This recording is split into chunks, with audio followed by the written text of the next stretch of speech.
Yes. तो बच्चों कल हम लोगों ने इलेक्ट्रॉन एफिनिटी, ठीक है, इसके बारे में बेसिक कुछ डिस्कशन किया था। ठीक है, आपको मैंने एक्सप्लेन भी किया हुआ है। तो एक बार फटाफट से इसको एक्सप्लेन करते हैं, कल का जो पॉइंट है, फिर हम बात करेंगे बेटा इसके नेक्स्ट कॉन्सेप्ट की तरफ। तो ऐसा ये भी मानते हैं कि इलेक्ट्रॉन एफिनिटी, ये जो बच्चों कॉन्सेप्ट है, ये आपका ओल्ड कॉन्सेप्ट है।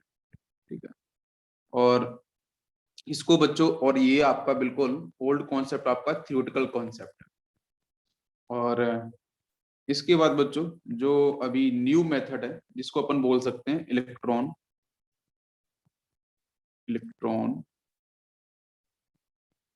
Gain enthalpy. ठीक है, तो इलेक्ट्रॉन गेन इंथैल्पी, ये बच्चों आप न्यू कॉन्सेप्ट है। ठीक है, जिसको हम लोग मैथमेटिकल एक्सप्लेनेशन भी बोलते हैं ओल्ड कॉन्सेप्ट का। ठीक है, अच्छा, उसके बाद यहाँ पे इसकी डेफिनेशंस लगभग बच्चों सेम होती हैं, लेकिन कुछ बुक्स के अंदर इलेक्ट्रॉन एफिनिटी को थोड़ा अलग तरीके से डिफाइन किया गया है, और जो आप इलेक्ट्रॉन गेन एंथैल्पी, इसको अलग तरीके से डिफाइन किया गया है। इलेक्ट्रॉन एफिनिटी को बच्चों हम रिप्रेजेंट करेंगे ई ए से। ठीक है, और इलेक्ट्रॉन गेन एंथैल्पी, बिकॉज यहाँ पे एंथैल्पी टर्म आ गया है ना, तो change in enthalpy of reactions यहाँ पे डिफाइन होती है। जब बच्चों कोई भी एटम इलेक्ट्रॉन को एक्सेप्ट करेगा तो वो एनाइंस में कन्वर्ट होगा। ठीक है, उसका ऑक्सीडेशन नंबर डिक्रीज होगा, तो रिएक्शन प्रोसीड होगी। तो उस केस में कुछ रिएक्टेंट होगा, कुछ पार्ट प्रोडक्ट का होगा। ठीक है, तो वहां पे चेंज इन एंथैल्पी आपकी डिफाइन होगी। तो इसलिए बच्चों यहाँ पे इसको रिप्रेजेंट करते हैं डेल्टा एच ई जी से, या बहुत बार इसको हम लोग डेल्टा EGH ऐसे भी रिप्रेजेंट करते हैं। रिप्रेजेंट करने का अलग अलग तरीका होता है। ठीक है, यस, आप किसी भी तरीके से रिप्रेजेंट इसको कर सकते हो। अब बच्चों इसके जो बेसिक डेफिनेशन थी वो क्या थी?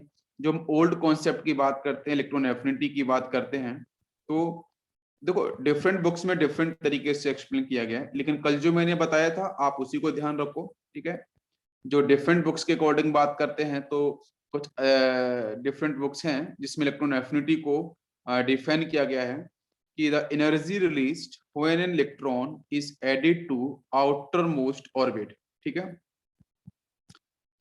जो कल आपको बताई भी था मैंने। ठीक है, एक्चुअली वहां पे डेफिनेशन अलग तरीके से दे रखी है दोनों की। द एनर्जी रिलीज्ड, ठीक है, energy released when an electron is added to outermost orbit, मतलब ये अगर आउटर मोस्ट ऑर्बिट है तो यहाँ पे इलेक्ट्रॉन को मैंने ऐड किया है। इलेक्ट्रॉन बच्चों कहाँ पे? इन्फिनिटी का मतलब 2 to 3 सेंटीमीटर पे। ठीक है, इसको मैंने ऐड किया है। और यहाँ पे आपका जो एटम बेटा कैसा होना चाहिए भाई? आउटर मोस्ट ऑर्बिट से अपन इलेक्ट्रॉन को ऐड तो कर दिया, लेकिन यहाँ पे एनर्जी रिलीज हो जाएगी। अब जो एनर्जी रिलीज होगी, तो लेकिन ये एटम कैसा होना चाहिए? ये आपका होना चाहिए आइसोलेटेड एंड गैसियस। मैंने कल भी डिस्कस किया था, आइसोलेटेड एंड गैसियस सेट। ठीक है, इलेक्ट्रॉन कहाँ पे होना चाहिए? इन्फिनिटी पे। तो ये तो आपका बेसिक ओल्ड कॉन्सेप्ट जो है इलेक्ट्रॉन एफिनिटी है, इलेक्ट्रॉन एफिनिटी है उसका आपका ये एक्सप्लेनेशन होता है। लेकिन बच्चों जब इलेक्ट्रॉन गेन एंथैल्पी की बात करते हैं, तो वहां पे एक वर्ड यूज होता है बेटा, एनर्जी एक्सचेंज। सबसे अच्छा इंपॉर्टेंट जो वर्ड है वहां पे आता है एनर्जी एक्सचेंज। ठीक है, तो वहां पे हम एनर्जी एक्सचेंज को लेके बात करते हैं, और इलेक्ट्रॉन एफिनिटी के अंदर हम इलेक्ट्रॉन्स को ऐड करने की बात करते हैं। स्पेसिफिक पॉइंट है बिल्कुल एकदम, है ना। ओल्ड कॉन्सेप्ट में हम इलेक्ट्रॉन्स को ऐड करने की बात करते हैं। जब इलेक्ट्रॉन को हम ऐड करेंगे न्यूट्रल आइसोलेटेड गैसेस एटम के साथ, तो उस केस में जो एनर्जी रिलीज होती है, ठीक है, उसी एनर्जी रिलीज को बेटा हम लोग बोलेंगे इलेक्ट्रॉन एफिनिटी। लेकिन इलेक्ट्रॉन गेन एंथैल्पी हम लोग चेंज को बात करते हैं, चेंज को लेके। ठीक है भाई, रिएक्टेंट के साइड में एनर्जी क्या है और जो आपका प्रोडक्ट साइड उसकी एनर्जी क्या होगी, तो वहां पे जो चेंज होगा, इसलिए मैंने बोला है एनर्जी एक्सचेंज। ठीक है, ये वर्ड आपको ध्यान रखना है इलेक्ट्रॉन गेन एंथैल्पी को लेके। ठीक है, मतलब वैसे इतना डिफरेंस नहीं, अगर पता भी नहीं होता है तो कोई ऐसी बात नहीं होती है, लेकिन आपको अगर पता है तो बहुत अच्छी बात है। ठीक है, इलेक्ट्रॉन गेन एंथैल्पी के अंदर हम लोग बात करते हैं energy exchange when an electron is added, जब किसी इलेक्ट्रॉन को हम ऐड करते हैं आउटर मोस्ट ऑर्बिट के साथ। ठीक है, और वो आपका एटम कैसा होना चाहिए? आइसोलेटेड होना चाहिए, गैसियस होना चाहिए। इलेक्ट्रॉन बच्चों कहाँ पे प्रेजेंट होना चाहिए? इन्फिनिटी पे। ठीक है, और वो आपके आइसोलेटेड गैसियस एटम के साथ ऐड हो जाएगा, मिक्स हो जाएगा। तो वो जो आपका एनर्जी एक्सचेंज होगा कि भाई पहले स्टेट में क्या था, जब एटम न्यूट्रल स्टेट में था, तो उसके पास एनर्जी कितनी थी। जब अपन इलेक्ट्रॉन को ऐड किया है तो ऐड करने के बाद एनर्जी का क्या सीन हो रहा है, कितना एनर्जी आपका वहां पे डिफाइन हो रहा है। तो वो एक डिफरेंस कुछ ना कहीं एनर्जी तो डिक्रीज या इंक्रीज तो कुछ ना कुछ करेगी। तो एनर्जी का जो एक्सचेंज जो डिफरेंस आएगा उसी को बच्चों हम बोलते हैं इलेक्ट्रॉन गेन एंथैल्पी। ये दोनों वर्ड समझ में आ गए सभी को, क्लियर। मैंने कल भी इसको एक्सप्लेन किया था। उसके बाद बच्चों यहाँ पे जो रिलेशन आता है कि डेल्टा ईजी एच लिखो या डेल्टा एच ईजी लिखो। ईजी का मतलब इलेक्ट्रॉन गेन है, ठीक है। यस, ये आपका हो जाएगा यहाँ पे। इसको हम डेल भी इसको इस तरीके से लिख सकते हैं क्योंकि कुछ बुक्स में इसको ऐसे भी लिखा गया है, डेल ईजी एच या फिर डेल एच ईजी। मैंने इसको रिपीट किया है, एक सेकेंड ये, ठीक है। तो फर्स्ट थर्ड तो आपका लास्ट ही है। यहाँ पे आप आर भी लगा सकते हो, एच जो दिख रहा है, डेल्टा एच आर इजी, इस तरीके से। तो ये डिफरेंट रिप्रेजेंटेशन है, आपको बिल्कुल समझ में आ जाएंगे अच्छे से। अच्छा, इसका जो बच्चों रिलेशन होता है डेल्टा इजी एच का एफिनिटी के साथ, वो नेगेटिव है ना, माइनस के साथ।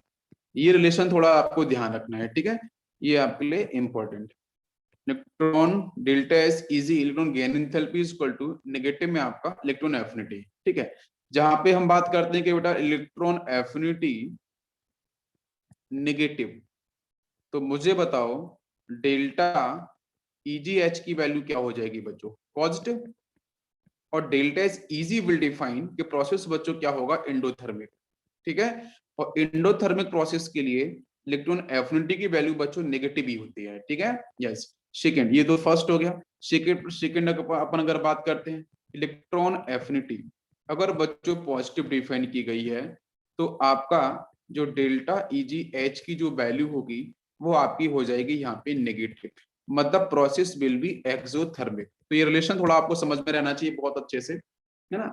तो उसी सेम केमिकल रिएक्शन के लिए, सेम स्टेप के लिए, सेम रिएक्शंस के लिए इलेक्ट्रॉन एफिनिटी पॉजिटिव में दे रखी है, तो कैलकुलेशन के लिए अगर आपको डेल्टा इजी एच के बारे में बात करेगा तो फिर आपको उसी टर्म को नेगेटिव में लेके सॉल्व करना पड़ेगा।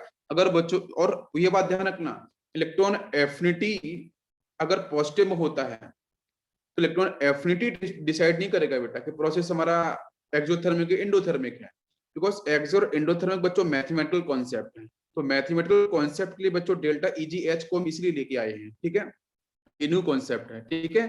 अच्छा, तो delta EG H will define कि प्रोसेस आपका एक्सोथर्मिक है कि एंडोथर्मिक है। बट आपको जो रिलेशन है वो आपको समझ में आना चाहिए कि अगर इलेक्ट्रॉन एफिनिटी क्वेश्चन में उसने पॉजिटिव दे रखी है तो मतलब वो प्रोसेस आपका डेफिनेटली एक्सोथर्मिक होगा।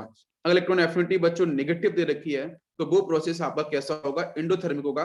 ऐसा क्यों होता है, बिकॉज उसके पीछे ये रीजन है। और ये जो आपको रिलेशन लिखा है ये आपका रिलेशन, क्या सभी को बात समझ में आ रही है। अगर मैं उल्टा बोलता हूँ, अगर बच्चों प्रोसेस आपका एक्सोथर्मिक है तो इलेक्ट्रॉन एफिनिटी बच्चों कैसा लिखा जाएगा, पॉजिटिव में, ठीक है। ये बात बिल्कुल अच्छे से ध्यान रख लो बेटा। यहाँ पे आप बिल्कुल रिवीजन, जब भी आप रिवीजन करोगे तो इस कॉन्सेप्ट को बिल्कुल ध्यान रखना पड़ेगा। क्लियर हो गया सभी को? यस, कोई डाउट किसी बच्चों को? नहीं। अब देखो बेटा, नेक्स्ट मैंने डिस्कशन किया था आपको कि अगर बच्चों हम इलेक्ट्रॉन को ऐड कर रहे हैं, सपोज क्लोरीन जो गैसियस एटम है ना भाई, वन एटम है, मोनोटोमिक है, आइसोलेटेड है, गैसियस है, इलेक्ट्रॉन को अपन ने ऐड किया है, तो बच्चों पता है chlorine belong from third period, तो व्हाट इज द कॉन्फ़िगरेशन, ये आपका 3s2 हो जाएगा और 3p आपका 5 हो जाएगा। क्लियर है बेटा, सभी को समझ में आ रहा है? अच्छा, अब इसके साथ बच्चों जैसे इलेक्ट्रॉन को अपन ने ऐड किया तो ये बन जाएगा Cl माइनस गैस की फेज में। प्लीज बच्चों फोकस करना, कॉन्फ़िगरेशन में चेंज क्या आएगा बच्चों, जल्दी से बताइए आप मुझे। यहाँ से आपका 3s2 हो जाएगा बेटा और आपका 3p6 हो जाएगा, बिल्कुल आसान। अब इन दोनों में से स्टेबल बच्चों कौन सा है, तो देखो बेटा यहाँ पे 3s2 फुली फिल्ड है, 3p6 भी फुली फिल्ड है, तो आई मीन बच्चों ये आपका कैसा होगा, मोर स्टेबल होगा, ठीक है। तो Cl के कंपैरिजन में जो Cl माइनस का जो बेटा आपका कॉन्फ़िगरेशन है उसकी स्टेबिलिटी बच्चों क्या होगी, maximum, because of fully filled configuration. सभी को मेरी बात समझ में आ रही है? तो जब बेटा आप अनस्टेबल, जब आप अनस्टेबल स्पीसीज से स्टेबल स्पीसीज की तरफ अगर आप ट्रेवल कर रहे हो व्हेन एडिशन ऑफ इलेक्ट्रॉन, तो डेफिनेटली बच्चों वो प्रोसेस आपका कैसा होता है। तो एक बात बच्चों मैंने कल भी बताई थी कि जब किसी प्रोसेस के अंदर, जब किसी केमिकल रिएक्शन के अंदर अगर बच्चों प्रोडक्ट की स्टेबिलिटी ज्यादा होती है रिएक्टेंट से, जैसे हम लोग बच्चों पढ़ते हैं, जैसे हम बात करते हैं neutralisation reaction, acid plus base को ऐड करो, एसिड प्लस बेस को ऐड करो, सॉल्ट का फॉर्मेशन होगा, वाटर मॉलिक्यूल्स का फॉर्मेशन होगा। तो जनरली बच्चों वहां पे एनर्जी रिलीज होती है, एक्सोथर्मिक प्रोसेस होता है। क्यों होता है? आपने देखा ना एसिड प्लस बेस को डालेंगे कितना हीट रिलीज होती है। तो वो एक्सोथर्मिक प्रोसेस का मतलब ये भी होता है, आपको बिल्कुल समझना पड़ेगा थर्मोकेमिस्ट्री अकॉर्डिंग।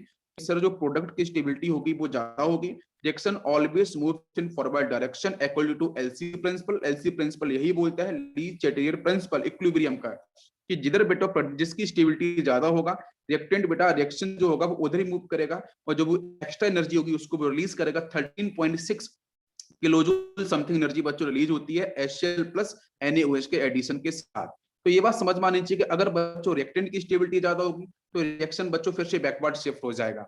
अगर बच्चों प्रोडक्ट की स्टेबिलिटी ज्यादा रहती है हमेशा, तो रिएक्शन बच्चों किधर मूव करेगा? फ्रॉम फॉरवर्ड डायरेक्शन मूव करेगा। और ऑब्वियसली बच्चों Cl माइनस की स्टेबिलिटी ज्यादा है, तो रिएक्शन बच्चों हमेशा कहाँ मूव करेगा? फॉरवर्ड डायरेक्शन में ही ट्रेवल करता रहेगा। इसका मतलब रिएक्टेंट टू प्रोडक्ट आपका बनता रहेगा। ये बात सभी को समझ में आ रही है? तो ये प्रोसेस बच्चों हमेशा कैसे होते हैं? एक्सोथर्मिक। कैसे होते हैं? एक्सोथर्मिक प्रोसेस होते हैं। क्या सभी को मेरी बात समझ में आई? बताइए यहां तक कोई डाउट किसी बच्चे को? बिल्कुल नहीं। तो ये एक्सोथर्मिक जो प्रोसेस होगा उसको बेटा हम यहाँ पे डेल्टा एच ईजी, एक्सो इंडो का मतलब मैथमेटिकल एक्सप्लेनेशन, तो डेल्टा ईजी एच की बेटा यहाँ पे वैल्यू क्या होगी? नेगेटिव होगी। लेकिन बच्चों में इसी केमिकल रिएक्शन के अगर इलेक्ट्रॉन एफिनिटी की वैल्यू अगर आपसे पूछता तो वो वैल्यू आपकी कैसी होती? पॉजिटिव होती। क्या सभी बच्चों को बात क्लियर हो रही है? कोई कंफ्यूजन नहीं? बिल्कुल आसान है। नेक्स्ट बच्चों हम बात करते हैं सेकेंड रिएक्शन को लेके। ये कल का ही कॉन्सेप्ट है, उसको मैं अलग तरीके से एक्सप्लेन कर रहा हूँ। यहाँ पे मैंने यहाँ पे मैंने नियोन लिया है। सपोज ये गैस की फेज है, मोनोटोमिक है, लेकिन उनको बेटा मैंने ऐड कर दिया है, तो यहाँ से नियोन आपका माइनस हो गया है, ये गैस की फेज में हो गया है। ठीक है, आप बताओ ध्यान से, ये प्रोसेस बच्चों एक्सोथर्मिक या एंडोथर्मिक? तो नियोन का बेटा कॉन्फ़िगरेशन क्या होता है? बताओ जल्दी से। भाई सेकेंड पीरियड का होता है हीलियम नियोन, सेकेंड पीरियड का होता है, तो NH2 NP6 होगा, तो 2s2 2p6। ठीक है, फुली फिल्ड है, ऑब्वियसली बच्चों स्टेबल है। ध्यान दो सभी लोग, ये स्टेबल कॉन्फ़िगरेशन है। अच्छा यहाँ बच्चों क्या हो जाएगा? ये हो जाएगा 2s2 2p6 फुली फिल्ड है, तो 3s बच्चों रिड्यूस होगा, जहां पे ये हाफ फिल्ड हो जाएगा। ध्यान दो सभी लोग। तो अब इन दोनों में इलेक्ट्रॉनिक कॉन्फ़िगरेशन में से मोर स्टेबल कौन सा है? ये वाला मोर स्टेबल है। तो आप मुझे खुद सोच के बताओ, क्या बेटा नियोन जो है क्या इलेक्ट्रॉन को एक्सेप्ट करना चाहेगा? बिल्कुल भी नहीं। बेटा बेटा वो तो वो पहले से स्टेबल है ना। तो क्या रिएक्शन बच्चों फॉरवर्ड डायरेक्शन में इजीली मूव करेगी? बिल्कुल भी नहीं। इफ एनी केस अगर आपने नियोन के साथ इलेक्ट्रॉन को ऐड कर भी दिया, आपने एक्स्ट्रा हीट सप्लाई करके, एक्स्ट्रा अपनी एनर्जी डिफाइन करके आपने उसको ऐड कर भी दिया, लेकिन बच्चों आपका जो नियोन -1 बनेगा, ये तो अनस्टेबल है, तो फटाफट से बच्चों किधर जाएगा? फॉरवर्ड डायरेक्शन में, क्या सॉरी बैकवर्ड डायरेक्शन में।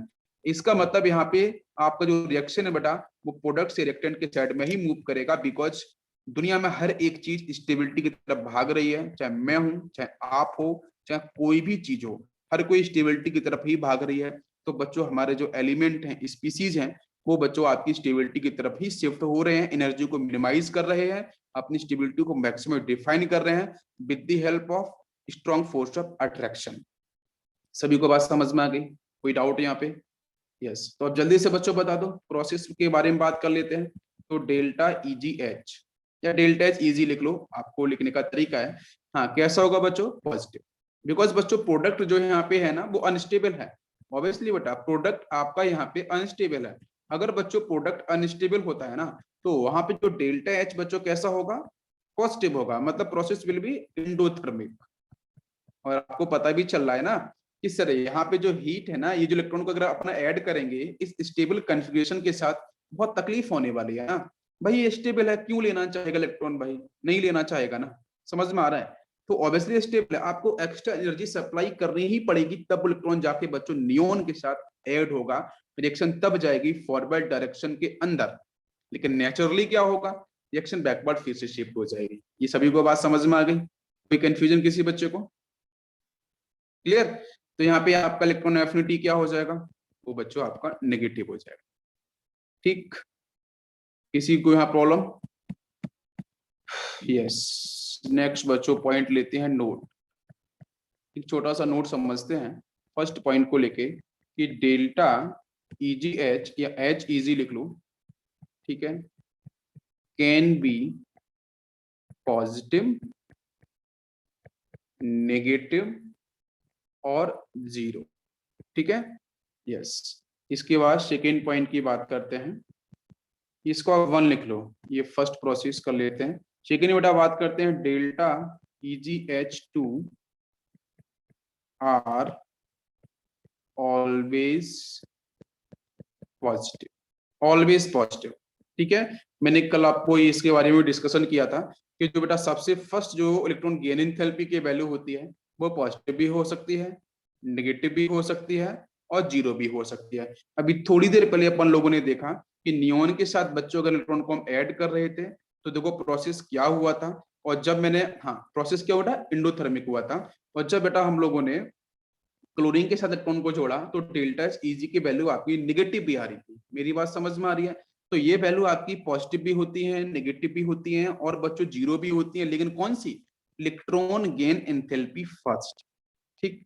लेकिन इलेक्ट्रॉन गेन एंथैल्पी 2 ये बच्चों हमेशा कैसी होगी? एंडोथर्मिक। कैसी होगी? एंडोथर्मिक होगी। ये आपको हमेशा ध्यान रखना है, आपको एनर्जी सप्लाई ही करनी पड़ेगी, बिकॉज एक इलेक्ट्रॉन एक्स्ट्रा मिलेगा जिसकी वजह से कहीं ना कहीं रिपल्शन की वैल्यू बढ़ेगी। अगर आपने एक और एक्स्ट्रा इलेक्ट्रॉन को जोड़ दिया तो बच्चों दिक्कत होने वाली है। जैसे मैंने ए के साथ अगर इलेक्ट्रॉन जोड़ा तो ये तीनों में से कुछ भी हो सकता है बेटा, पॉजिटिव भी हो सकता है, नेगेटिव भी हो सकता है, 0 भी हो सकता है। पॉजिटिव नेगेटिव तो मैंने बता दिया, 0 के बारे में बात करेंगे अभी। और फिर से बच्चों यहाँ पे जो A माइनस बनेगा, इसके साथ अपन ने अगर फिर से इलेक्ट्रॉन को ऐड कर दिया तो A-2 अनडाउटली बन जाएगा। बट बेटा ये जो प्रोसेस तो काफी डिफिकल्ट होने वाला है, क्योंकि आप इस इलेक्ट्रॉन को एक्स्ट्रा इसका ऐड नहीं करा सकते हो, बहुत दिक्कत होगी। मतलब हीट सप्लाई करनी पड़ेगी तभी A-2 में कन्वर्ट होगा। तो दैट्स व्हाई जो डेल्टा EgH2 की बच्चों वैल्यू होगी वो कैसी होगी? ऑलवेज पॉजिटिव होगी। एंडोथर्मिक, विदाउट किसी बच्चे को नहीं, इसको ध्यान रखना है। नेक्स्ट बच्चों बात करते हैं सक्सेसिव,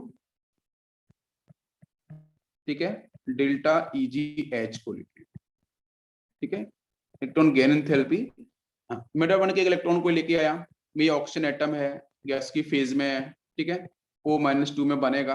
आप जरा बताना कौन सा इंडो कौन सा एक्सो, ठीक है, मैं आपको लिख के देता हूँ। और फिर बच्चों यहाँ पे मैंने फिर से ऐड किया, sorry this is -1 here, this is -1, right. और ये भी बच्चों मैं ऑक्साइड की फॉर्म को देख रहा हूँ, यस -1। देन ये भी गैस की फेज में, ये बच्चों कन्वर्ट हुआ -2 गैस की फेज में, right.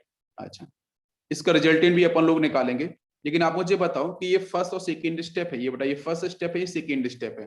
We will discuss about successive electron gain enthalpy. तो फर्स्ट बच्चों प्रोसेस कैसा होगा जल्दी से बताइए, एंडोथर्मिक या एक्सोथर्मिक? यस, आपको वैल्यूज नहीं बतानी है, सिर्फ एक्सो और एंडोथर्मिक को एक्सप्लेन करना है। यस, सेकंड प्रोसेस तो बेटा अनडाउटली ऑलवेज एंडोथर्मिक, मतलब वो तो पॉजिटिव ही होगा। आपको ये बात बिल्कुल समझ में आनी चाहिए। मतलब जो डेल्टा Heg2 की वैल्यू होगी इट इज ऑलवेज पॉजिटिव। लेकिन फर्स्ट जो प्रोसेस बच्चों कैसा होगा? ऑब्वियसली आपका एक्सोथर्मिक होगा, राइट, एक्सोथर्मिक प्रोसेस होगा। अच्छा, अब इसके बाद अगर मैं रिजल्टेंट की बात करूं, वैसे आपके जनरली केस में हम जो एक्सोथर्मिक को 95% केस में लेते हैं, ऐसा भी बहुत सारे मतलब हम बोल सकते हैं बुक्स में एक्सप्लेनेशन दे रखा है। तो यहाँ से अगर मैं कैंसिल आउट करता हूँ तो बेटा ये कैंसिल आउट हो जाएगा, ठीक है, ये दोनों। तो यहाँ से बचेगा 2 इलेक्ट्रॉन्स प्लस बचो ऑक्सीजन, ऊपर से एटम बचेगा, वो इधर से मिलेगा आपका O-2, यही तो बचेगा। तो वी विल डिस्कस बेटा जो रिजल्टेंट आपकी जो इंथैल्पी होगी वो रिएक्शन की क्या होगी? रिजल्टेंट इंथैल्पी, रिजल्टेंट इंथैल्पी क्या होगी? एंडोथर्मिक और एक्सोथर्मिक। मतलब आप ये समझो कि बेटा जो पहला प्रोसेस है ना वो तो एक्सोथर्मिक है, और अनडाउटली इसकी बच्चों वैल्यू क्या होगी? मतलब मैग्नीट्यूड की मैं बात कर रहा हूँ, मैग्नीट्यूड बच्चों कैसा होगा? लेस होगा। भाई फर्स्ट केस है। और सेकंड केस में बेटा एनर्जी को सप्लाई करना पड़ रहा है और ज्यादा एनर्जी आपको देनी पड़ेगी, तो यहाँ पे जो मैग्नीट्यूड होगा ना वो आपका काफी ज्यादा होगा, वो भी पॉजिटिव के साथ होगा। तो पॉजिटिव का मैग्नीट्यूड बच्चों क्या होगा? ज्यादा होगा। अब वैल्यू तो याद करनी नहीं है ना कि सर इस रिएक्शन के लिए आपकी इंथैल्पी की वैल्यू सर इतनी होती है, मेरे को याद नहीं हो रही है, ऐसा नहीं है। क्वेश्चन आपको दिया जाएगा और बहुत सारे क्वेश्चंस आपको लॉजिक बेस आपको निकालने पड़ते हैं। तो सेकंड जो इलेक्ट्रॉन गेन थेरेपी की वैल्यू का जो बेटा मैग्नीट्यूड होगा वो ज्यादा होगा, पॉजिटिव बड़ी वैल्यू नेगेटिव से। तो अपन इसको अगर सॉल्व करेंगे बेटा, ऐड करते हैं ना, हाँ रिजल्टेंट मैंने एडिशन किया है ना यहाँ पे दोनों रिएक्शंस को लेके, तो यहाँ पे क्या हो जाएगा बेटा? मैग्नीट्यूड पॉजिटिव में बड़ा आएगा ना, तो डेफिनेटली आपका O-2 इज द ऑक्साइड। तो रिजल्टेंट जो आपका आएगा वो आपका आएगा थर्ड के लिए, रिजल्टेंट के लिए एंडोथर्मिक, मतलब पॉजिटिव में आंसर नहीं आएगा। ये बात समझ में आ रही है? तो मतलब आप बिल्कुल आपको ध्यान रखना है कि ये जो रिजल्टेंट आपका बना है उसके लिए प्रोसेस बेटा कैसा होगा? एंडोथर्मिक होगा। समझ में आ गया सभी को? क्लियर? कोई डाउट है तो आप पूछ सकते हो। नेक्स्ट बच्चों, formation of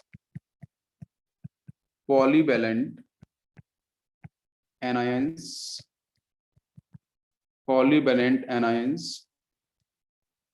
from neutral isolated gaseous atom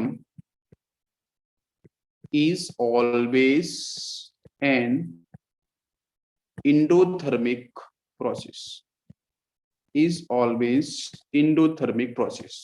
ठीक है, ये इंपॉर्टेंट है, इसको ध्यान रखना आपको। जैसे मैं कुछ एग्जांपल आपको दे दूं, जैसे बेटा अभी हमने बात करी थी ऑक्साइड फॉर्म को लेके, जिससे बच्चों फॉस्फाइड जिस पे हम बात करते हैं, ठीक है, गैसेस फेज में है।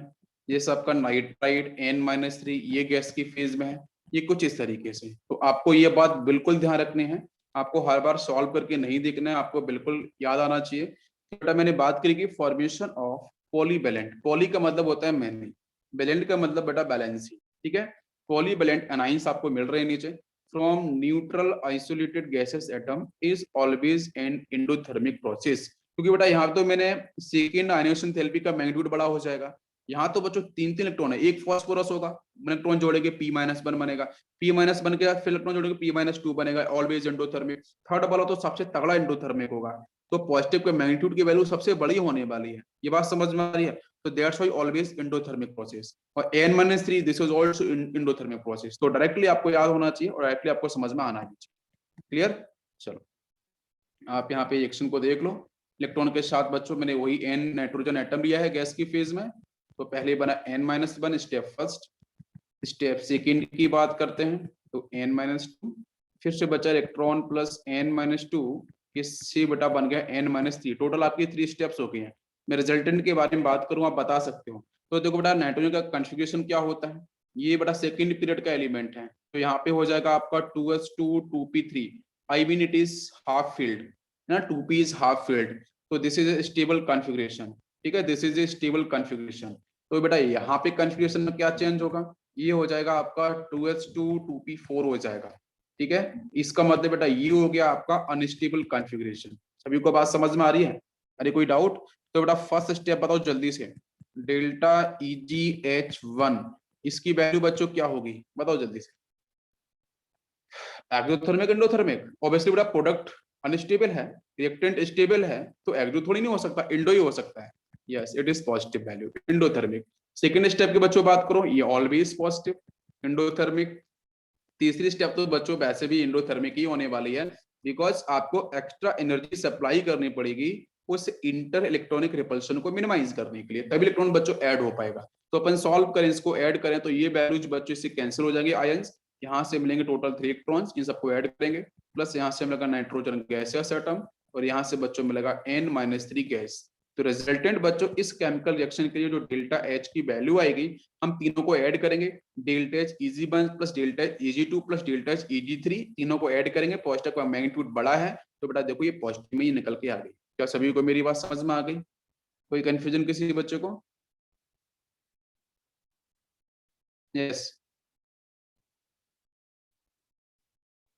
बताओ बच्चों। ओके यस, इसके बाद नेक्स्ट बच्चों एक दो मैं क्वेश्चंस लेता हूं, ठीक है, और आपको समझाने की कोशिश करता हूं, आप जरा इसका आंसर करना। जैसे बच्चों एक्स को ही मैंने अननोन एलिमेंट लिया है, अननोन एलिमेंट है एक्स, ये बच्चों कन्वर्ट हुआ एक्स माइनस के अंदर, ठीक है। सेकेंड मैंने आपसे ये बोला है कि x-1 फिर से कौन आया, ये बच्चों अननोन कन्वर्ट हुआ x-2 के अंदर, ठीक है। उसने चार ऑप्शंस दिए इसने। फर्स्ट ऑप्शन उसने दिया है कि electron affinity first plus electron affinity 2 that is greater than 0। Second option के अंदर बच्चों उसने दिया है plus less than 0। Third option में है दिस इज इक्वल टू 0, दोनों का एडिशन। और लास्ट में बच्चों है नन ऑफ दीज, या फिर depends upon nature of elements, ऐसे कुछ दे सकते हैं। तो बताओ बच्चों कौन सा ऑप्शन होगा। ये बच्चों यहाँ पे एक्स कोई बेटा जानने वाला नहीं, कोई एक मैंने कोई अननोन दे दिया, ऐसे भी क्वेश्चंस आते हैं कि अननोन एलिमेंट लिख के दे दे, तो आपसे कैसे सॉल्व करोगे। बताओ। बस ने एफिनिटी को लेके बच्चों डिस्कशन कराया, मैंने आपको डेल्टा एच इजी के बारे में बता दिया, चलो इसका आंसर बताओ जल्दी से, क्या होना चाहिए? डी ऑप्शन आएगा, D option. No, D is wrong, totally wrong. पृथ्वी का फर्स्ट आया, यस इट इज करेक्ट, पृथ्वी का बिल्कुल सही आंसर है, बिल्कुल मैं एग्री करता हूँ, आपने चीजों को बहुत बेहतरीन ढंग से समझा है। देखो बेटा, मैंने थोड़ी देर पहले ही आपको बताया था, अगर आपको पता होगा, पहली स्टेप बेटा पॉजिटिव नेगेटिव कुछ भी हो सकती है, मैं डेल्टा एच ईजी की बात कर, आप रिलेशन को बोल रहे हो, वही तो है बेटा। जब मैं चीजों को बताता हूँ ना तो पूरा बताता हूँ, आधा नहीं बताता हूँ, आप ध्यान चीजों को ध्यान से सुन लिया करो एक बार, ठीक है? फिर मुझे लगता है कि यार फिर से क्या रिपीट करूँ उसको, जो सब कुछ बता चुका हूँ एक बार। तो आपका डेल्टा एच इजी वन बच्चों पहले केस में तो पॉजिटिव भी हो सकता है, नेगेटिव भी हो सकता है, और आपका जीरो भी हो सकता है, लेकिन आपको मैंने बताया था ना कि 95% केस के अंदर बेटा ये तो नेगेटिव ही होता है। तो डेल्टा एच इजी वन अगर नेगेटिव होगा तो इस केस के लिए जो इलेक्ट्रॉन एफिनिटी फर्स्ट की वैल्यू होती है वो आपकी पॉजिटिव होती है। अरे पॉजिटिव हो जाएगी ना। अच्छा, जब आपको नहीं पता है ना कि अननोन एलिमेंट है, तो बच्चों ऑब्वियसली हम लोग बिल्कुल नेगेटिव लेके ही सॉल्व करेंगे, आप बिल्कुल लिख लो और दिमाग में छाप लो अच्छी से। अननोन एलिमेंट है, आपको डेल्टा एच इजी बन नेगेटिव ही लेनी है, so that's why electron affinity बच्चों पॉजिटिव होगी, जो रिलेशन मैंने बताया था। अगर कोई एलिमेंट लिख के देता है then we will check electronic configuration, answer आपको मिल जाएगा, ठीक है? नेक्स्ट बच्चों बात करते हैं अपन कि x माइनस वन के साथ को ऐड करेंगे, तो ये तो बच्चों आपको पता है कि सर यहाँ पे जो डेल्टा एच इजी टू की बात करेंगे अपन, तो it is always positive, obviously बेटा पॉजिटिव, मैंने हमेशा बोला है ऑलवेज पॉजिटिव होगा। तो इसका मतलब यहाँ पे जो इलेक्ट्रॉन एफिनिटी टू की वैल्यू होगी बेटा, कॉमन सेंस यूज करेंगे तो आपका वो नेगेटिव ही होगा, फॉर्मूला भी आपको बताया था मैंने। तो बेटा मैग्नीट्यूड किसका बड़ा होगा? मैग्नीट्यूड किसका बड़ा होगा? इसका बड़ा होगा ना मैग्नीट्यूड। ये बात समझ में आ रही है सभी को?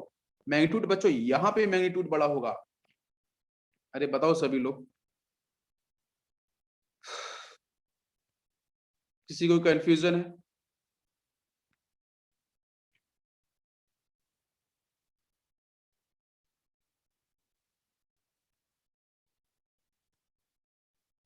यस, तो हाँ बिल्कुल।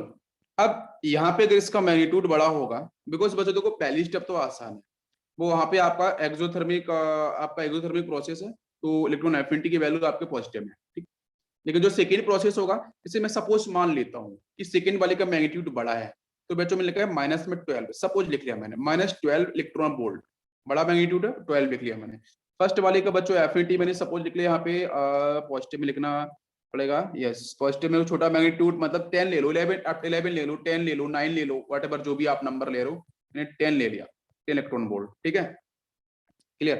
अच्छा, अब इसका बच्चों अपन को क्या करना है, रिजल्टेंट उसने पूछा कि एफिनिटी 1 प्लस एफिनिटी 2 दोनों को अपन अगर ऐड करेंगे तो आंसर क्या बैठे?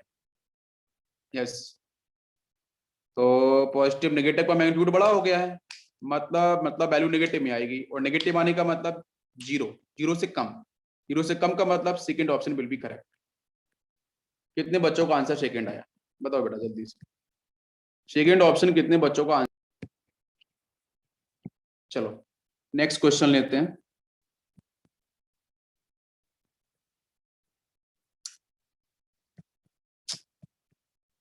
इलेक्ट्रॉन्स का एडिशन किया है बेटा, n-3 का फॉर्मेशन। ये प्रोसेस आपको ऑलरेडी मैं बता चुका हूँ, आंसर आपको पता चल जाएगा, एक्सोथर्मिक एंडोथर्मिक क्या है, ठीक है। मैं इसमें आपको ऑप्शन देता हूँ कि इस गिवन रिएक्शन के लिए delta H less than zero, second option delta H greater than zero, third option delta H is equal to zero, fourth option है डेल्टा एच डिपेंड करेगा जो भी केमिकल रिएक्शन प्रोसीड हो, ठीक है। What is the answer? क्या answer होगा इसका? तो देखो सॉल्यूशन देखते हैं बेटा। इस क्वेश्चन को हम लोग कुछ इस तरीके से लिख सकते हैं कि nitrogen plus addition of one electron, यहां से बेटा बनेगा n-3, first step. Second, n-1 के साथ फिर से वन इलेक्ट्रॉन ऐड होगा, यहाँ से बनेगा n-2। नेक्स्ट बच्चों n-2 के साथ फिर से वन इलेक्ट्रॉन का एडिशन होगा, यहाँ से बन जाएगा बच्चों n-3। यही तीन स्टेप हो गई है ना। इस जो ये रिएक्शन गिवन है सेक्शन का मतलब बच्चों यही है जो नीचे मैंने लिखा है, तीनों स्टेप। आपको रिजल्टेंट पूछा गया इस सेक्शन के बारे में, तो आप इनको कैंसिल कर सकते हो यहाँ से, 1 सेकेंड, दिस इज -1, ठीक है, n-, तो यहाँ से ये वाले टर्म आपके कैंसिल हो जाएंगे, यहाँ से ये टर्म कैंसिल हो जाएगा, तो यहाँ से बच्चों मिलेगा नाइट्रोजन, यहाँ से मिलेंगे इलेक्ट्रॉन्स, और यहाँ पे मिलेगा सिर्फ n-3 नाइट्राइड आयन, ठीक है, ये मिलेगा सिर्फ। तो फर्स्ट प्रोसेस की बात करते हैं बच्चों, जल्दी बताओ कैसा होना चाहिए, positive negative. Yes, first process positive होगा नेगेटिव होगा, डेल्टा एच,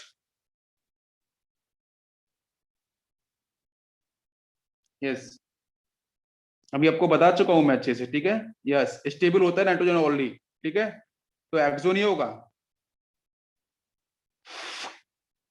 यार, एन और n-1 में से कौन स्टेबल होता है, एन और n-1 से कौन सा स्टेबल है, चीजें बता देता हूं मैं, बताने के बाद आप कैसे मिस्टेक कर सकते हो।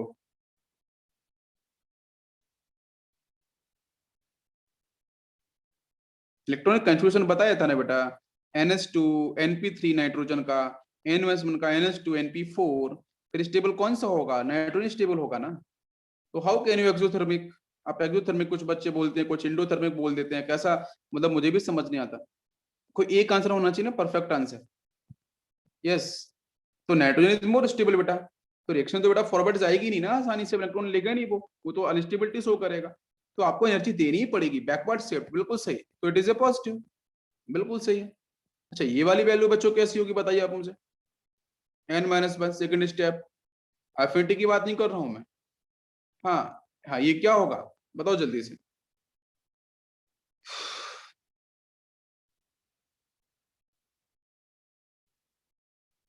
यस, पॉजिटिव, फिर नेक्स्ट वैल्यू कैसी होगी।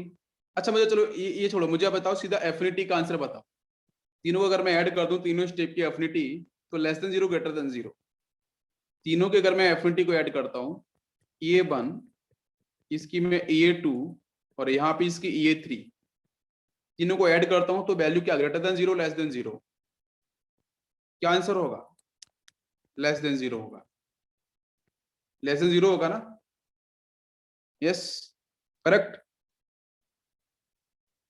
लेस देन जीरो होगी यार, अभी तो बताया था, पहले वाले केस में इजी की वैल्यू क्या होगी, पॉजिटिव होगी, लेकिन गेन एंथैल्पी आपका पॉजिटिव में होगा, सेकंड वाले में बेटा यहाँ भी पॉजिटिव होगा, इस वाले बताया ना यहाँ भी पॉजिटिव होगा, तो यहाँ पे रिजल्टेंट बेटा ग्रेटर देन पॉजिटिव ये हो जाएगा, लेकिन एफिनिटी की वैल्यू बच्चों लेस देन जीरो होगी, ठीक, अब ये बात समझ में आ गई, दोनों क्लियर, चलो गुड, अच्छी बात है, चलो याद है सभी को, पता हो गया। इसके बाद हाँ बिल्कुल, आप अगर एक्सोथर्मिक निकल के आएगा तो एनर्जी रिलीज होगी, फाइन, एंडोथर्मिक में एनर्जी आपकी वहां पे देनी पड़ेगी, ठीक। नेक्स्ट बच्चों एक क्वेश्चन देता हूं, ठीक है, वाई सक्सेसिव डेल्टा EGH, ठीक है, is negative, is negative and question mark, ठीक है, एक्सप्लेन। और यहाँ पे मैं जो पहले से आपको बता दूं कि हम लोग जो डिस्कशन कर रहे हैं वो हम एनाइंस को लेकर डिस्कस कर रहे हैं, ठीक है, कि जो डेल्टा एच, जो आपकी यहाँ पे डेल्टा एच इजी है, सक्सेसिव जो डेल्टा एच इजी है उस पर हम बात कर रहे हैं, वो negative defined for the anions, है ना, इसको आपको बताना है ऐसा क्यों होता है, ठीक है। तो इसके पीछे मैं रीजन आपको बता देता हूँ, आपको ध्यान रखना पड़ेगा कि बेटा जैसे मान लो चलो कोई भी आपका यहाँ पे एक एटम है जिसके पास पहले से बच्चों इलेक्ट्रॉन प्रेजेंट है एक्स्ट्रा, और suppose this is A9, negative charge है इसके पास, और इसके बाद बच्चों जैसे एक इलेक्ट्रॉन को ऐड किया गया, है ना, तो यहाँ से आपका क्या होगा कि भाई ये कुछ इस तरीके से इलेक्ट्रॉन यहाँ लगा लो पर यहाँ लगा लो, या आपका एनाइन आपका ये भी फॉर्म, मतलब इलेक्ट्रॉन आप ऐसे लो, इलेक्ट्रॉन ये हो गया इसके पास -2 चार्ज, अपन इस तरीके से रिप्रेजेंट कर सकते हैं, ठीक है, ओवरऑल। तो ये प्रोसेस आपका यहाँ पे जो प्रोसेस है वो आपका नेगेटिव, डेल्टा इज आपका नेगेटिव है, नेगेटिव होने के पीछे रीजन क्या है, यस कोई बताएगा मुझे, बिल्कुल, आंसर होगा कि ये इलेक्ट्रॉन इन दोनों का जो इलेक्ट्रॉन मतलब इंटर इलेक्ट्रॉनिक जो रिपल्शन होगा, ठीक है, इंटर इलेक्ट्रॉनिक रिपल्शन, बात को समझो पूरा, इंटर इलेक्ट्रॉनिक जो रिपल्शन होगा उसको ओवरकम करना पड़ेगा, तो भाई वो तो रिपल्शन तो आपको फिनिश करना पड़ेगा, आपको इलेक्ट्रॉन को जोड़ना है, तो जो सक्सेसिव इलेक्ट्रॉन गेन एंथैल्पी होगी जिसमें हम बात कर रहे हैं यहाँ पे, तो आपकी डेल्टा Eg2 डिफाइन कर सकते हो, Eg3 डिफाइन कर सकते हो, तो वो आपकी हमेशा कैसी होगी, पॉजिटिव और नेगेटिव, यस, पॉजिटिव और नेगेटिव। यस, अगर मैं लिखूं ऑलवेज पॉजिटिव तो कोई कंफ्यूजन है किसी को? मैंने तो बोला कि सक्सेसिव डेल्टा इज इजी आपका यहाँ पे नेगेटिव होता है, ठीक है, इसको एक्सप्लेन करना है। तो नेगेटिव होता है क्या, ये बात सही में बिल्कुल करेक्ट है क्या? अगर एनाइंस को लेकर अगर मैं बात करूं, एनाइंस को लेकर, तो एनाइंस वाले केस में तो दिक्कत होने वाली है ना। क्या दिक्कत होने वाली है कि बच्चों वहां पे आपकी ऑलरेडी वो आपकी फर्स्ट इलेक्ट्रॉन एफिनिटी को डेल्टा एच इजी वन को ओवरकम कर चुका है, जो क्रॉस कर चुका है। तो बाकी की जो भी आपकी इंथैल्पी इंट्रोपी बाकी आपकी जो यहाँ पे जो इलेक्ट्रॉन एफिनिटी या डेल्टा एच ईजी जो डिफाइन होगी, वहां पे एनर्जी आपको देनी ही पड़ेगी, बिकॉज कहीं ना कहीं आपका इंटर इलेक्ट्रॉन रिपल्सन वर्क करेगा, तो उस रिपल्सन को मिनिमाइज करने की एनर्जी आपको देनी पड़ेगी। तो प्रोसेस कैसा होगा, एंडोथर्मिक, ठीक है। यहाँ पे जो प्रोसेस होगा वो आपका एक्सोथर्मिक नहीं होगा। क्या सभी को मेरी बात समझ में आ रही है? तो ये जो मैंने नेगेटिव लिखा है, ये नेगेटिव नहीं है बेटा, ये क्या होगा आपका यहाँ पे पॉजिटिव होगा, ठीक है। इस बात को आप क्लियर कर लो, समझ में आ गया सभी को? कोई डाउट है? यस,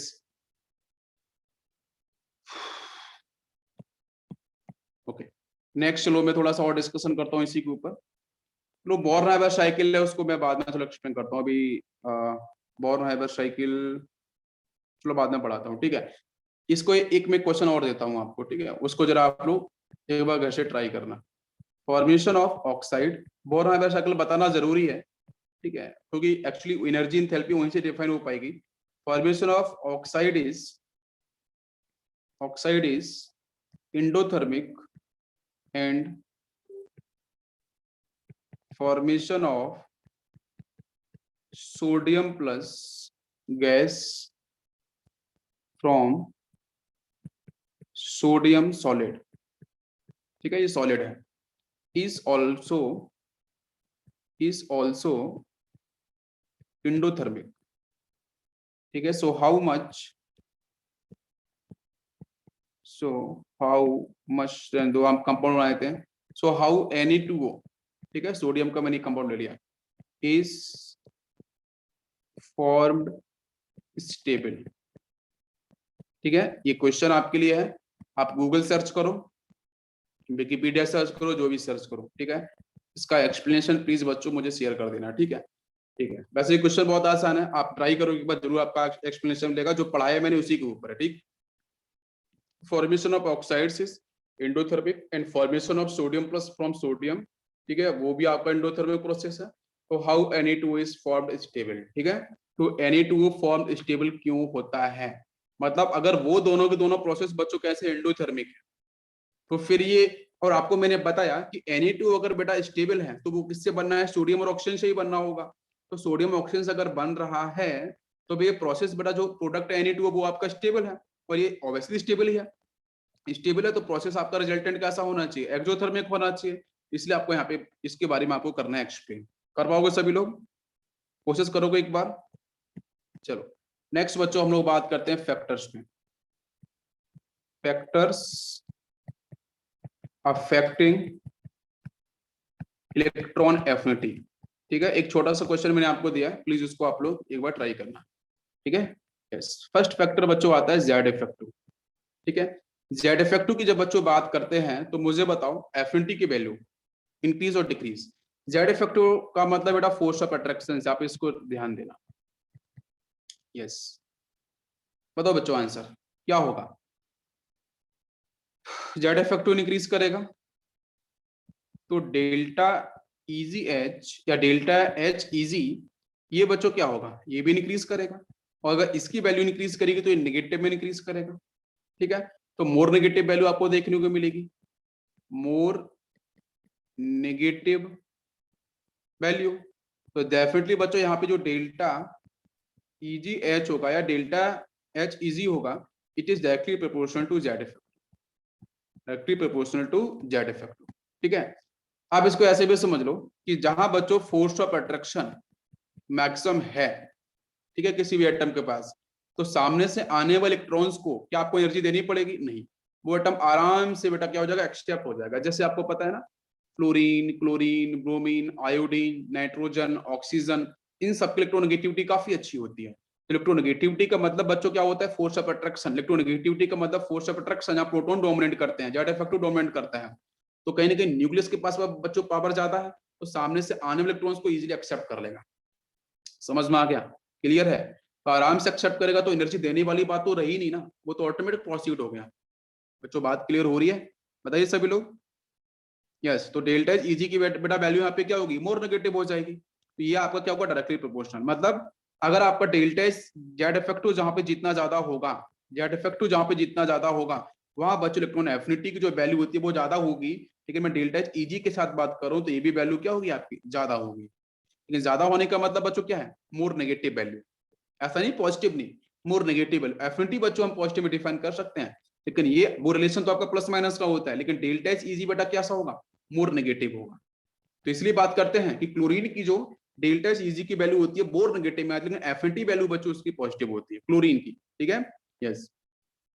पहला पॉइंट, शिकिन factor, number of shells, number of sales.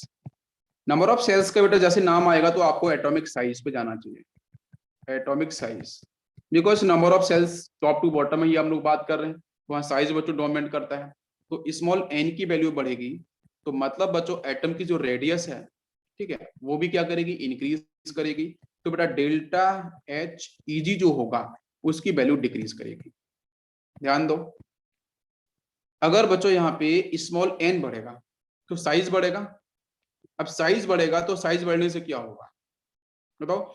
मुझे तो बता वही करना था कि कोई एक एटम दे रखा ए, उसको मेरे को इलेक्ट्रॉन को ऐड करना था, कहानी हमारी ये थी। ठीक है, इलेक्ट्रॉन को ऐड करना है, ठीक है। और मुझे, मैं यहाँ पे डेल्टा एच ईजी मैथमेटिकली बेटा वही कॉन्सेप्ट है, तो मैं उसी पे डिपेंड कर रहा हूँ। आप क्या करो, इलेक्ट्रॉन एफिनिटी और डेल्टा एच ईजी दोनों में से किसी एक को पकड़ लो। बेस्ट ऑप्शन है कि डेल्टा एच ईजी को पकड़ो आप। डेल्टा एच ईजी को पकड़ते जाओ, उसकी वैल्यूज निकालते जाओ, और अगर एफिनिटी के बारे में पूछता है तो उसका उल्टा करते जाओ, सीधा है। दोनों को मिक्स करके मत पढ़ना, मिक्स करके पढ़ोगे ना तो गलती हो जाती है। क्यों? क्योंकि इसकी वैल्यूज उधर शिफ्ट हो जाती है, उसकी वैल्यू इधर शिफ्ट होती है, ये बात गड़बड़ी हो जाती है। इसलिए मैक्सिमम चीजों को मैं क्या बता रहा हूँ, डेल्टा एच ईजी के बेस से बता रहा हूँ। बीच में क्वेश्चंस मैंने आपको दोनों के साथ भी कराए थे। ठीक है, आप डेल्टा एच ईजी को लेकर सॉल्व करो हमेशा।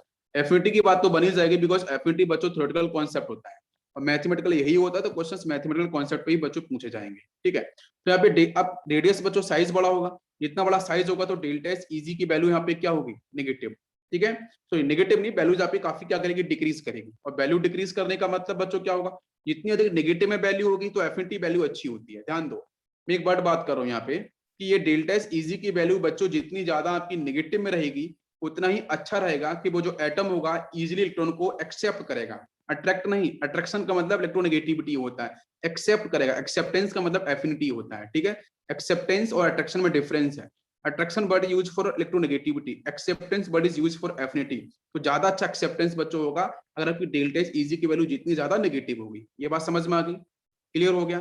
अच्छा, वो मैंने बताया था कि वहां पे वैल्यू बढ़ेगी, पहले वाले केस में जेड इफेक्ट, वहां वैल्यू बढ़ेगी, बढ़ने का मतलब नेगेटिव में बढ़ेगी। ठीक है, नेगेटिव में बढ़ेगी, तो जहां पे जेड इफेक्ट हो जाता वहां पे नेगेटिव वाली वैल्यू ज्यादा होगी। टॉप टू बॉटम आते हैं, साइज आपका बढ़ता है, तो वहां तो इलेक्ट्रॉन ऐड होने की बात ही नहीं है बेटा, वहां तो मैजिक नंबर ऐड होते हैं 8 8 18 18 32 इलेक्ट्रॉन्स, तो वहां पे इलेक्ट्रॉन रिपल्शन बहुत ज्यादा होता है। इलेक्ट्रॉन इलेक्ट्रॉन रिपल्शन की वैल्यू मैक्सिमम होती है, जिसकी वजह से इलेक्ट्रॉन को आप ऐड ही नहीं कर सकते ना। तो यहाँ पे डेल्टा एच ईजी की वैल्यू बच्चों नेगेटिव कैसे हो सकती है, नहीं हो सकती ना, मोर नेगेटिव नहीं हो सकती है, ये बात ध्यान रखना। तो यहाँ पे वैल्यू आपकी डिक्रीज करती है, ये बात सभी को समझ में आई, क्लियर हो गया? बताओ बच्चों, लेकिन उनको ऐड नहीं कर सकते ना, रिपल्शन होगा पहले से ही बहुत ज्यादा। तो यहाँ पे एक वर्ड बेटा क्लियर हो कि डेल्टा ईजी एच जो होगा it is inversely proportional to number of shells, इसको ध्यान रखना। क्लियर, सभी को समझ में आ गया होगा? Third point. तीसरा पॉइंट बच्चों बात करते हैं स्क्रीनिंग कांस्टेंट। स्क्रीनिंग कांस्टेंट का मतलब बच्चों सिग्मा, जो हम लोगों ने पहले भी पढ़ा था। तो स्क्रीनिंग कांस्टेंट का नाम आते ही बच्चों दिमाग में रिपल्सन आना चाहिए। ठीक है, रिपल्सन आना चाहिए। तो मुझे बताओ, सिग्मा की वैल्यू अगर बच्चों बढ़ेगी तो बताओ यहाँ पे रेडियस भी क्या होगा बेटा, ऑब्वियसली इंक्रीज करेगा। भाई ये रिपल्शन की वैल्यू बढ़ने का मतलब साइज बढ़ रहा है, जिसकी वजह से डेल्टा एच ईजी मैंने जस्ट अभी बताया था, तो उसकी वैल्यू बच्चों क्या कर दिया है, डिक्रीज कर दिया। More negative, delta H easy बच्चों जितना ज्यादा नेगेटिव होगा इलेक्ट्रॉन उतना इजिली एक्सेप्ट किया जाएगा। ठीक है, समझ में रहेगा, कोई दिक्कत नहीं होगी। तो delta EG H it is also inversely proportional to screening constant. Clear, सभी को समझ में आ गया? नेक्स्ट, फोर्थ फैक्टर बच्चों बात करते हैं पेनिट्रेशन पावर। तो पेनिट्रेशन पावर बच्चों जब भी आएगा आपको एक ही बात दिमाग में आना चाहिए, अट्रैक्शन वर्ड, ठीक है, अट्रैक्शन। पेनिट्रेशन पावर का मतलब अट्रैक्शन। सबसे अच्छा बच्चों अट्रैक्शन किसका होता है, किस ऑर्बिटल्स के इलेक्ट्रॉन्स का होता है, एस का होता है, ठीक है, न्यूक्लियस, भाई न्यूक्लियस से क्लोज होगा ना एस, सबसे अट्रैक्शन यही, एस ऑर्बिटल के पास जो प्रेजेंट इलेक्ट्रॉन्स होंगे उसका अट्रैक्शन सबसे अच्छा होगा एस, फिर आपका पी आएगा, फिर डी आएगा, फिर आपका एफ। पेनिट्रेशन समझ में आया ना, अट्रैक्शन न्यूक्लियस के साथ इलेक्ट्रॉन ज्यादा बटा होगा एस का। तो मुझे बताओ यहाँ से delta EGH directly proportional to S, then P, then D, then F, ये ऑर्डर बनेगा। तो डेल्टा एस इजी बच्चों डायरेक्टली प्रोपोर्शनल टू S होगा, ठीक है, फिर आपका यहाँ से P होगा, और फिर बच्चों आपका यहाँ से D होगा, और सबसे लास्ट में आपका F का होगा, ठीक है। ये आपको रिलेशन को बिल्कुल सही से ध्यान रखना है, क्वेश्चंस बन सकते हैं। नेक्स्ट बच्चों बात करते हैं इलेक्ट्रॉनिक कॉन्फ़िगरेशन। नेक्स्ट फैक्टर बच्चों आता है इलेक्ट्रॉनिक कॉन्फ़िगरेशन। तो इसके बारे में बच्चों वही कहानी है, हाफ फील्ड और फुली फील्ड, स्टेबिलिटी की तरफ बात करेंगे। Yes, half field and fully field orbital have more stability,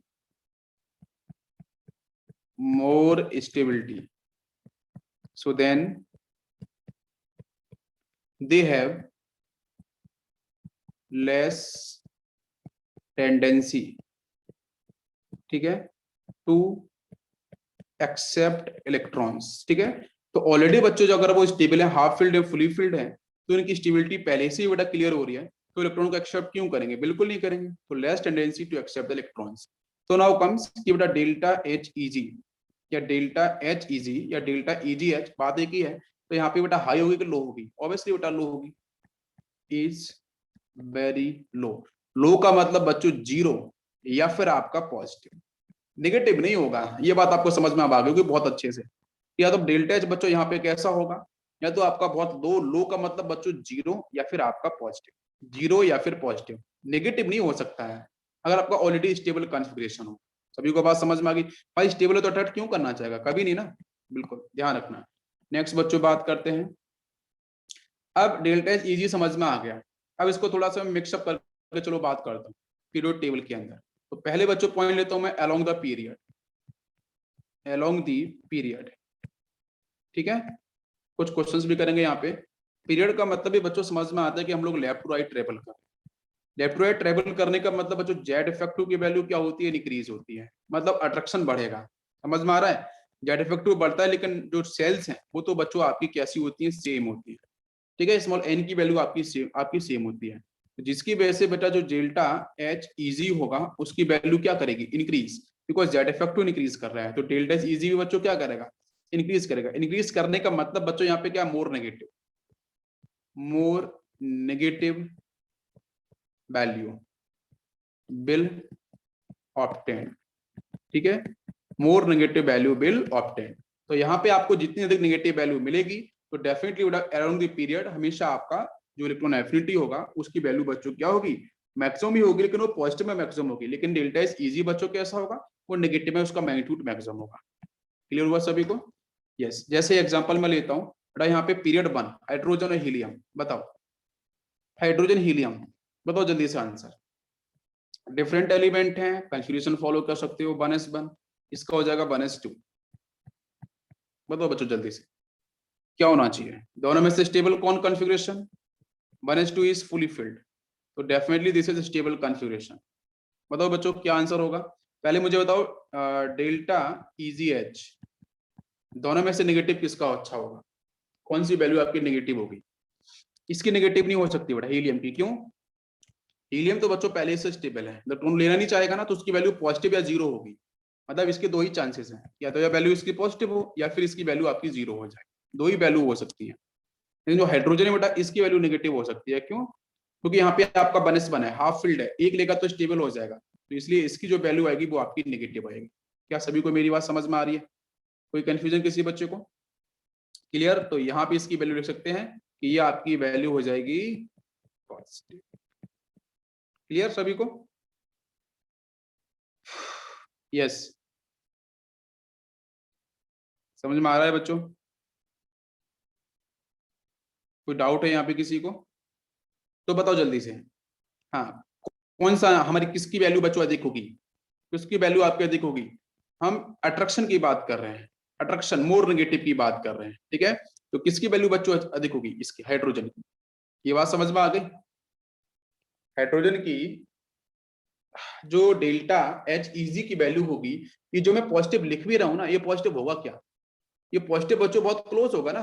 आपको यहाँ पे एनर्जी देनी पड़ेगी ना, एनर्जी देनी पड़ेगी तभी इलेक्ट्रॉन एक्सेप्ट होगा, तभी तो पॉजिटिव लिखा मैंने एंडोथर्मिक। ये एक्टोथर्मिक हो सकता है, क्यों, क्योंकि हाइड्रोजन जैसे वन इलेक्ट्रॉन को एक्सेप्ट करेगा तो बच्चों कहाँ पे शिफ्ट हो जाएगा, -2 के अंदर। इट इज स्टेबल कॉन्फिगरेशन, तो reactant always moves in forward direction, मतलब प्रोडक्ट की साइड में, एनर्जी विल रिलीज, तो आपका नेगेटिव में होगा। अब ये बात समझ में आ गई। तो मोर नेगेटिव वैल्यूज कौन सी, ये वाली, तो आपका होगा hydrogen is the answer. Clear. Next बच्चों बात करते हैं पीरियड 2। पीरियड 2, पीरियड 2 के अंदर बच्चों कौन कौन से एलिमेंट आते हैं, lithium, beryllium, boron, carbon, nitrogen, oxygen, fluorine, और लास्ट में बच्चों आपका नियोन। चलो बताओ आंसर, ऑर्डर क्या होना चाहिए जल्दी से, प्लीज बेटा इलेक्ट्रॉनिक कन्फिग्रेशन को फॉलो करना और आंसर निकालो। मैंने पूछा है डेल्टा एच इजी का क्या सीक्वेंस होगा, सबसे कम वैल्यू किसकी होगी बताओ, कौन लेना नहीं चाहेगा, कौन लेना नहीं चाहेगा बेटा, नियोन नहीं लेना चाहेगा, वो तो पहले से स्टेबल है, नियोन कभी लेना ही नहीं चाहेगा, वो तो स्टेबल है पहले से, तो नियोन की सबसे छोटी वैल्यू होगी लगभग 0 के अराउंड। फिर कौन आएगा बताओ, हाफ फील्ड फुली फील्ड वाले सब ध्यान रखने पड़ेंगे, ठीक है। इसका आपका क्या होता है, हाँ ये लिथियम भी, लिथियम में क्या होता है 2s1 होगा, इसका आपका लास्ट में क्या होगा, ये 2s2 आ जाएगा, बेरिलियम का, बेरिलियम का 2s2 आ जाएगा ना, फुली फील्ड होगा, मतलब ये वैल्यू आपकी पॉजिटिव में आएगी। नाइट्रोजन की बात करते हैं तो अच्छा पहले बोरोन की बात करो, 2p1 छोड़ दो इसको, लास्ट में आते हैं बच्चों हम लोग कहाँ पे, नाइट्रोजन पे। नाइट्रोजन के बेटा लास्ट में क्या होगा, वो 2p3 होगा, 2p3 मतलब हाफ फील्ड है, तो इसकी वैल्यू क्या होगी, ये भी पॉजिटिव ही होगी ना। ये बात समझ में आ रही है सभी को, यस। तो बताओ बेटा जल्दी से आंसर, नियोन हो जाएगा, फिर कौन आएगा, बेरिलियम आ जाएगा, फिर कौन आएगा, नाइट्रोजन आएगा, फिर बोरॉन, फिर कौन सा, lithium, then carbon, then oxygen, सबसे अधिक फ्लोरीन। ये बनेगा आपका करेक्ट ऑर्डर, ठीक है। चेक कर लो बेटा, ये तीनों पीछे क्यों आए हैं, ये को समझ में आया, यस इलेक्ट्रॉन लेना नहीं चाहेंगे, ऑलरेडी स्टेबल है। उसके बाद आपका जो ट्रेंड दिख रहा है उसमें आपको ये अच्छा लिथियम के साथ देखो, और लिथियम, लिथियम बच्चों क्या हो रहा है, वो तो फ्रंट पे मूव कर रहा है, मतलब आपका बोरॉन और आपका ये नाइट्रोजन, नाइट्रोजन तो पीछे शिफ्ट हो गया, तो बोरॉन आना चाहिए बिल्कुल सही नाइट्रोजन के बाद। फिर लिथियम क्यों आ गया बेटा, ये कार्बन इसके फ्रंट पे क्यों, कार्बन ऑक्सीजन फ्लोरीन वो एक साथ आते हैं, लेकिन लिथियम आपका फ्रंट पे क्यों चला गया, बताओ सभी लोग, लिथियम क्यों मूव कर गया बोरॉन से पहले, हाँ बोरॉन के आगे क्यों शिफ्ट हो गया। लिथियम का बच्चों क्या है, 1s2 2s1 था ना, 2s1 हाफ फील्ड था ना, हाफ फील्ड समझ में आ रहा है बिल्कुल। और बोरोन की बच्चों बात करेंगे तो वो क्या होगा, 1s2 2s2 2p1 होगा, ठीक है, यस। इसके बाद नेक्स्ट पीरियड थर्ड, वो आपके लिए होमवर्क होगा, आप उसको ट्राई करना, पीरियड थर्ड, ठीक है। पीरियड थर्ड का ट्रेंड बिल्कुल निकालना है बेटा, सबसे कम किसकी होगी, आर्गन की होगी, है ना, उससे अधिक मैग्नीशियम, उससे अधिक फॉस्फोरस, एंटोन फैमिली वाला, फिर वही सेम सीक्वेंस को फॉलो कर देना, आंसर बन जाए, ठीक है। फिर बच्चों ग्रुप में अगर ट्रेवल करोगे तो ग्रुप के साथ बच्चों क्या होता है, टॉप टू बॉटम आते हैं, है ना, तो जेड फैक्टर तो सेम होता है, बट नंबर ऑफ सेल्स बढ़ती है, साइज बढ़ता है, तो डेल्टा इजी की वैल्यू बच्चों छोटी होती जाती है, ठीक है। तो हम लोग ग्रुप में भी हम बात करेंगे कल, ठीक है, इसके ऊपर। तो ये लगभग बच्चों आपका यहाँ पे जो कॉन्सेप्ट है वो अभी खत्म नहीं हुआ है, इसके ऊपर भी कुछ बातें बची हैं, तो नेक्स्ट जब लेक्चर होगा उस लेक्चर के अंदर आपका ये कॉन्सेप्ट 100% खत्म हो जाएगा एफिनिटी, और लास्ट इसके बाद बच्चों आएगा इलेक्ट्रोनेगेटिविटी, ठीक है, इलेक्ट्रोनेगेटिविटी लास्ट कॉन्सेप्ट होगा, ठीक है। तो वो भी लगभग बेटा 3 to 4 डेज में खत्म हो जाएगा। तो इस तरीके से आपकी पीरियड टेबल फिनिश होगी। लेकिन बच्चों एक बात मैं आपको बता दूं, इन ऑर्गेनिक मैकेनिज्म के लेक्चर्स मेरे यूट्यूब चैनल्स पे हैं, ठीक है, आप प्लीज उनको देख लेना अच्छे से, इन ऑर्गेनिक मैकेनिज्म को, क्योंकि पीरियड टेबल खत्म होगा मैं एस ब्लॉक पढ़ाना स्टार्ट करूंगा, ठीक है, S block, then P block, then D and F and coordination, ठीक है, इस तरीके से। तो आप कोशिश करो कि इन ऑर्गेनिक मैकेनिज्म के लेक्चर्स आप देखो, उसमें कहीं कोई डाउट्स हो तो मेरे साथ आप डिस्कस करो, ठीक है बच्चों, थैंक यू।